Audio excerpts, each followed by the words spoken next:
कक्षा 6 प्रश्नावली 2.1 प्रश्न संख्या 1 10,999 के बाद अगली तीन प्राकृतिक संख्याएं लिखिए। प्राकृतिक संख्याएं हमें लिखनी है 10,999 के बाद।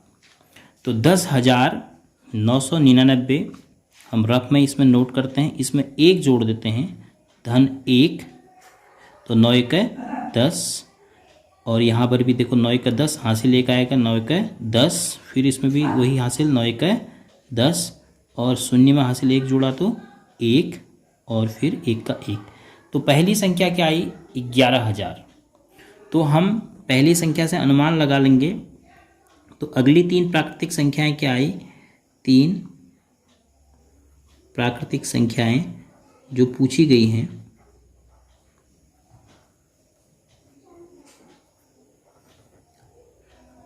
अगली भी शब्द लिख लेते हैं। अगली तीन प्राकृतिक संख्याएं बराबर, सबसे पहले क्या आई 11,000, एक जोड़ने पर पहली मिलेगी हमें। फिर उसमें 11,000 में आप एक जोड़ेंगे तो आप समझ रहे होंगे कैसे लिखेंगे हम, 11,000 1, फिर एक जोड़ेंगे तो 11,002। तो इस प्रकार हम इस प्रश्न को कर पाएंगे। दूसरा है 10,001, इसको पढ़िए। 10,001 से ठीक पहले आने वाली तीन पूर्ण संख्याएं लिखिए। अब 10,001 से ठीक पहले आने वाली, तो हम रफ में पहले 10,001 लिख के इससे ठीक पहले आने के लिए एक घटा लेते हैं, एक हमने घटा लिया। तो एक में से एक शून्य, शून्य का शून्य, शून्य का शून्य, शून्य का शून्य और एक। तो पहली संख्या होगी कितनी 10,000।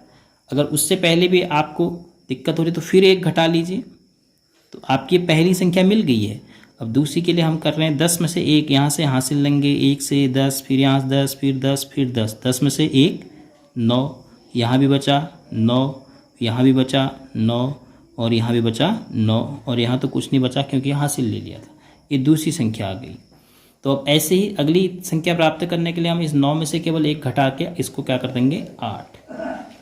तो 10,000 से ठीक पहले, 10,001 से ठीक पहले तीन पूर्ण संख्याएं बराबर क्या आई, पहली आई 10,000, फिर 9,999, फिर उसके बाद 9,999 की जगह अब क्या आ जाएगा 98। तो ये आपकी तीन प्राकृतिक संख्याएं आ गई। रफ काम को अलग से दिखा दीजिए।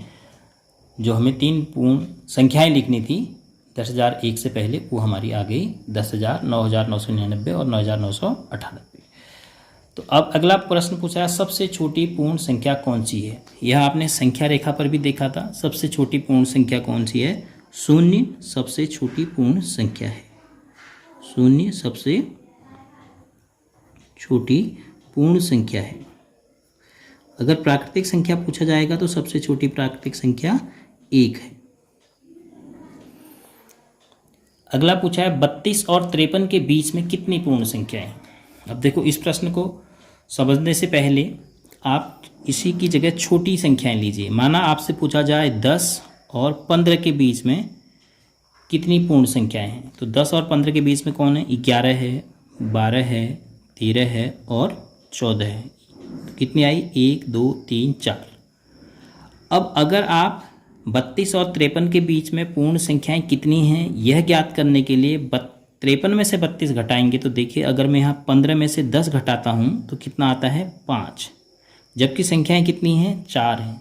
क्यों ऐसा हो रहा है, क्योंकि 32 और 53 के बीच में पूर्ण संख्याएं बतानी है तो हमने 32 को भी नहीं काउंट करना है और 53 को भी नहीं गिनती में लेना है।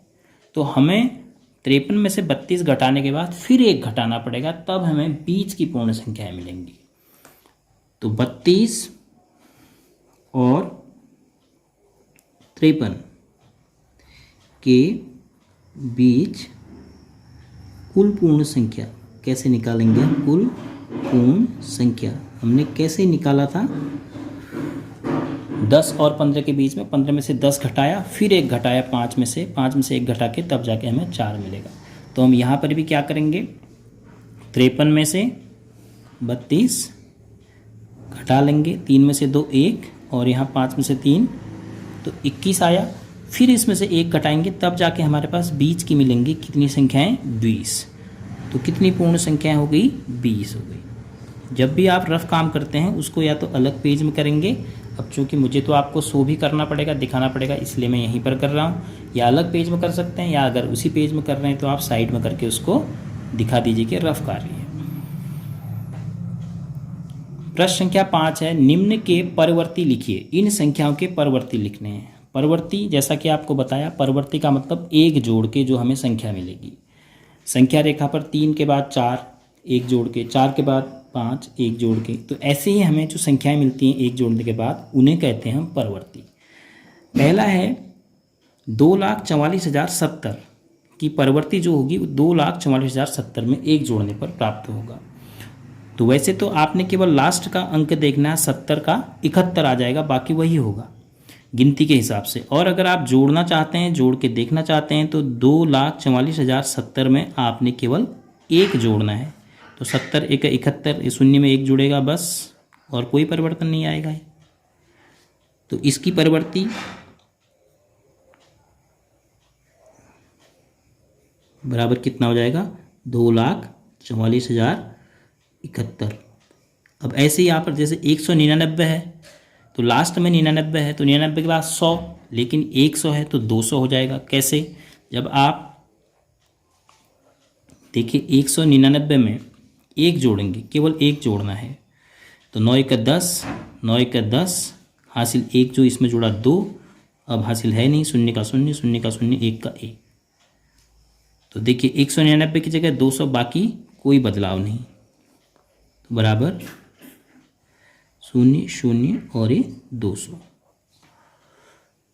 तो 1,02,000। ऐसे ही देखो यहाँ पर क्या होगा, आप देखो ये जितने भी 999 आपको दिख रहे हैं, यहाँ पर ये जो शून्य है ये बढ़ के 2 हो जाएगा, बढ़ के 1 हो जाएगा, सॉरी, शून्य है तो शून्य का बढ़ के 1 बढ़ेगा तो 1 हो जाएगा, तो बाकी सब शून्य हो जाएंगे। जैसे यहाँ पर देखो 199 था, 1 की जगह क्या हुआ, 2 हो गया, बाकी ये शून्य हो गए परिवर्ती। तो इसी प्रकार आप जोड़ के भी देख सकते हैं।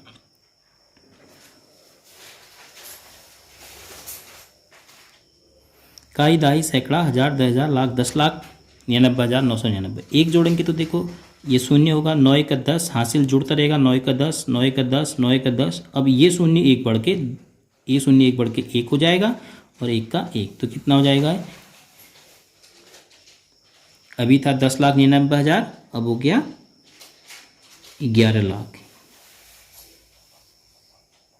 9 9 देखिए 1 2 3 4 5, 1 2 3 4 5, बाकी ये शून्य बढ़ के 1 और 1 का 1। अब इसी प्रकार यहाँ पर देखो ये आसान है, 23,45,670 है, तो केवल आप 670 को देखिए कि उसका अगला क्या होगा, 671, तो बाकी ऐसा ही लिख दीजिए 23,45,671। परवर्ती निकालने के लिए आपने एक जोड़ा है, और इसी प्रकार जब आपको पूर्ववर्ती निकालना होगा तो आप एक को घटा देंगे।